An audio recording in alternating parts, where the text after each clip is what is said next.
കോട്ടയം സർക്കാർ medical college കെട്ടിടം തകർന്നു വീണ് രോഗിയുടെ കൂട്ടിരിപ്പുകാരിക്ക് ദാരുണാന്ത്യം. തലയോലപ്പറമ്പ് സ്വദേശി ബിന്ദുവാണ് മരിച്ചത്.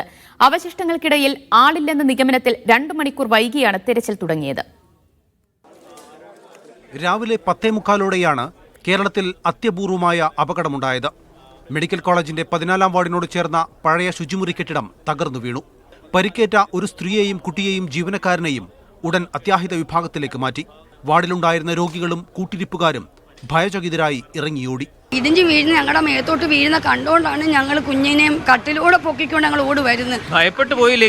ഭയപ്പെട്ടു പോയി. ഞങ്ങൾ ജീവനും കൊണ്ട് ഞങ്ങൾ ഓടി വന്നു. ഞങ്ങൾക്ക് ഒന്നും വേണ്ടായിരുന്നു. ഞങ്ങളുടെ കുഞ്ഞിനെ ഞങ്ങൾക്ക് ജീവനത്തെ കിട്ടി. കാല് മുറിച്ച് ഞങ്ങൾ ആ അച്ഛനെയും കൊണ്ട് ഒരു ബെഞ്ചിൽ കൊണ്ടുവന്ന് കിടത്തി 2-3 ആമ്പിള്ളേർ ചേച്ചിയും കൂടി രക്ഷപ്പെടുത്തി വിട്ടപ്പോഴത്തേക്ക് തിരിച്ചു ചെന്നപ്പോൾ ഞങ്ങളുടെ ഒന്നും കിട്ടിയില്ല.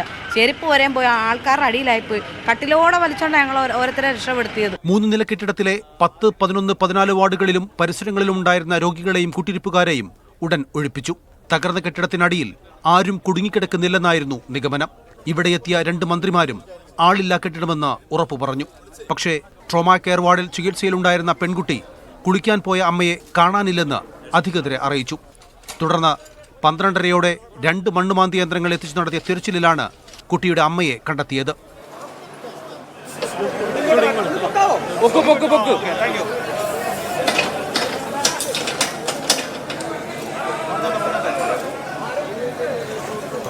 പക്ഷേ ബിന്ദുവിന്റെ ജീവൻ രക്ഷിക്കാനുള്ള ശ്രമങ്ങൾ ഫലം കണ്ടില്ല.